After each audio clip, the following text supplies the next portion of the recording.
గత ప్రభుత్వంలో గ్రంథాలయాలు కనుమరుగైపోయాయని, కాంగ్రెస్ ప్రభుత్వం అధికారంలోకి వచ్చాక గ్రంథాలయ అభివృద్ధికి ఎంతో తోడ్పడుతుందని పెద్దపల్లి ఎమ్మెల్యే చింతకుంట విజయరమణారావు అన్నారు. పెద్దపల్లి జిల్లా కేంద్రంలోని గ్రంథాలయంలో గ్రంథాలయ చైర్మన్ అంతటి అన్నయ్య గౌడ్ అధ్యక్షతన 58వ గ్రంథాలయ వారోత్సవాల ముగింపు కార్యక్రమానికి పెద్దపల్లి ఎమ్మెల్యే చింతకుంట విజయరమణారావు ముఖ్య అతిథిగా పాల్గొన్నారు. ముందుగా 1,50,00,000తో నూతన గ్రంథాలయ భవనానికి శంకుస్థాపన చేశారు. ఈ సందర్భంగా వారు మాట్లాడుతూ పెద్దపల్లి గ్రంథాలయాన్ని ఒక మోడల్ ప్రాంతంగా తీర్చిదిద్దేందుకు అన్ని ఏర్పాట్లు పూర్తి చేశామని, త్వరలోనే గ్రంథాలయ నిర్మాణం పూర్తి చేసుకుని గ్రంథాలయానికి కావలసిన పుస్తకాలను సమకూర్చుకుంటూ గ్రంథాలయం ఒక మంచి వాతావరణం క్రియేట్ చేస్తామని తెలిపారు. ఈ కార్యక్రమంలో మున్సిపల్ కమిషనర్ ఆకుల వెంకటేష్, గ్రంథాలయ అధికారులు, కాంగ్రెస్ పార్టీ నాయకులు తదితరులు పాల్గొన్నారు. 1,50,00,000 మంజూరు ఇచ్చినా కూడా ఇంకా భవిష్యత్తులో ఇంకా దీనికి ఎన్ని నిధులు అవసరం పడ్డా కూడా అన్ని నిధులు ఇచ్చి రాబోయే 6 నెలల నుండి సంవత్సరం లోపల మరి కొత్త గ్రంథాలయ సంస్థను బిల్డింగ్ నిర్మాణాన్ని ఇక్కడ ఖచ్చితంగా నేను కానీ, అన్నయ్య గౌడ్ గారు కానీ, సంబంధిత అధికారులు కానీ, అదేవిధంగా జిల్లా మంత్రి శ్రీధర్ బాబు గారు కానీ, జిల్లా కలెక్టర్ గారు కానీ అందరం కలిసి ఇక్కడ నూతన భవనాన్ని తప్పకుండా నిర్మాణం చేస్తాం. ఎందుకంటే ఇంతకుముందే మన అనురాధ గారు చెప్పారు. ఎందుకంటే నాకు ఇక్కడికి వస్తే ఎంతో సంతోషం అవుతా ఉంది, ఎంతో బాగుంది. రోజు ఎంతోమంది పిల్లలు ఇక్కడికి వస్తూ ఉన్నారు, టీచర్లు కూడా వస్తూ ఉన్నారు.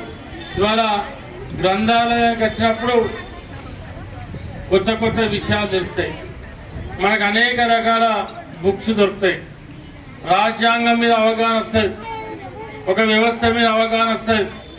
అంటే ఏ బుక్ కూడా మరి మీరు ఏ బుక్ కావాలంటే ఆ బుక్ దొరికే విధంగా మరి భవిష్యత్తులో కూడా ప్రభుత్వ పరంగా కూడా ఇంకా ఇక్కడికి ఏమేం బుక్స్ అవసరం ఉన్నాయో దాన్ని ఇండెంట్ పెట్టుకొని ఆ బుక్స్ అన్ని కూడా ఇక్కడికి తెప్పించే విధంగా ఖచ్చితంగా నా వంతు ప్రయత్నం నేను చేస్తా అని చెప్పి ఈ సందర్భంగా తెలియజేసుకుంటూ, ఎందుకంటే ఇవాళ గ్రంథాలయంలో ఉన్నటువంటి బుక్స్ చదువుకొని ఇవాళ పెద్ద పెద్ద మరి ఉద్యోగాలకు ప్రిపేర్ అయినటువంటి వ్యక్తులను కూడా మనం చూస్తూ ఉన్నాం.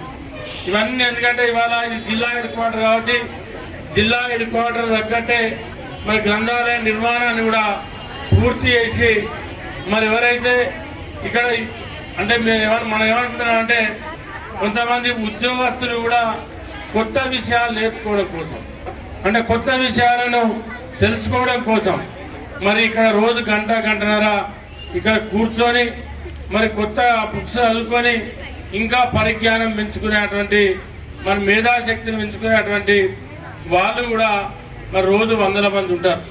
వాళ్ళకు సరిపోయినటువంటి బుక్స్, సరిపోని బుక్స్ను ఇక్కడ మనం పెట్టుకొని ఈ గ్రంథాలయంలో నూతన బిల్డింగ్ నిర్మాణంలో మరి సోదరుడు అన్నయ్య గౌడ్ గారికి అన్ని విధాలుగా సహకరించి మా నియోజకవర్గంలో తను చెప్పినట్టు జూలపల్లి కానీ సుల్తానాబాద్లో మేము చిన్నతనం నుండే మరి గ్రంథాలయం ఉంది, కానీ ఆ జాగా సరిపోదు.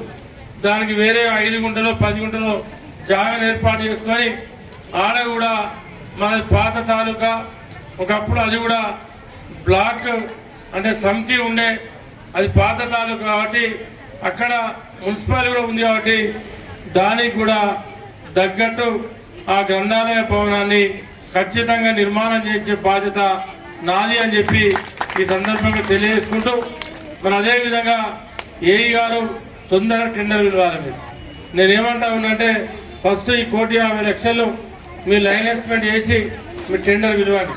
పనులు ప్రారంభించుకున్నాక మళ్ళా మనకు ఎంత అవసరం ఉంటే మీరు మీ లైన్ ఎస్టిమేట్ ప్రకారం